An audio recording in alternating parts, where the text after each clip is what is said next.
a few good laughs. Chapter 1. Bing Crosby. It all began with Bing Crosby during the Depression of the 30s. I must have been 6 or 7 years old at the time. My family lived at the bottom floor of a 2-story house on Kruger Avenue in the Bronx. And every night at 9:30, I sat beside my little radio in the kitchen and listened to a half hour of Bing's records, regularly spilling out over the radio station WNEW. His voice was so clear, so pure, and so warm that after a while I thought of him as my good friend.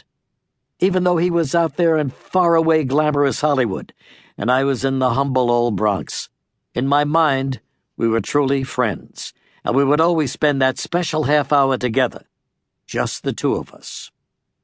I listened to those songs of the Depression era, and even as a kid I understood that the songwriters were trying to give hope to a struggling and downtrodden public.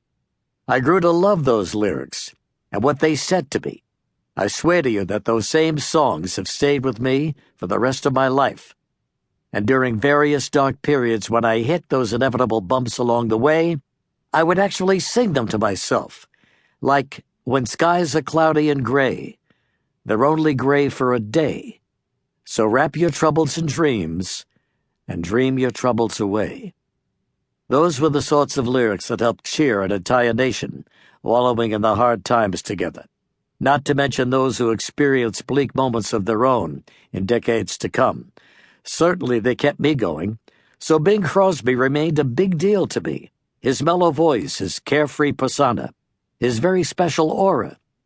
Dependable as could be, he was the friend who could always be counted on to make me feel better. Now all through high school and college, my parents would ask me over and over again, "What are you going to do with your life? What do you want to be?" Well, in my heart I wanted to be a singer like Bing, but I worried about the reality of that dream.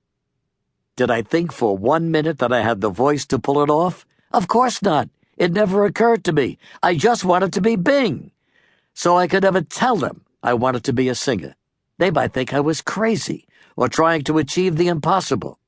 But I did promise my folks that I would make my decision before graduating the University of Notre Dame. During those college years, my hope of becoming a singer did wane slightly. I majored in sociology and never took a single music-related course, much less any kind of class in public speaking. No confidence for it, none. And yet I still had a passion for it that burned inside me. 2 weeks before graduation, I discovered that one of my friends could actually play the piano. Gus Falcone was his name, and I explained my awkward situation to him. This would be the last chance to tell my parents my long-held secret. And with Gus at the piano, I could show them it wasn't altogether that impossible as a professional dream. Over and over for 2 weeks we rehearsed one of Crosby's great songs, Pennies from Heaven, in the campus music hall. Finally, the day before graduation, my folks arrived at Notre Dame, thoroughly shaken up by a severe storm they had encountered a half hour outside of South Bend. They got out of the car, already off balance due to the bad weather, but I bravely proceeded anyway. "Mom, Dad, don't say anything. You've waited a long time for this, so now I'm going to tell you what it is I want to do for the rest of my life. Come, walk with me." We walked across the campus. My parents looked relieved. They were understandably eager to hear about my career decision. Gus, meanwhile, was waiting for us at the piano in one of those rehearsal rooms. We walked in, and right on cue, he started to play Pennies from Heaven. This, after all, was the audition of my life. We got off to a fairly good start. I thought maybe this was actually going to work, until I saw my mother's eyes brimming with tears, and my father's eyes filled with bitter disappointment. I realized I couldn't do this to them. This wasn't the reason they had sacrificed so much to send me to college. The song came to an end. There was silence, deadly silence, from the two people who naturally meant the most to me in the world. I admitted immediately this was all wrong, that it was a silly idea. They had paid 4 years of tuition at one of the finest universities in the country, and I wanted to be a singer?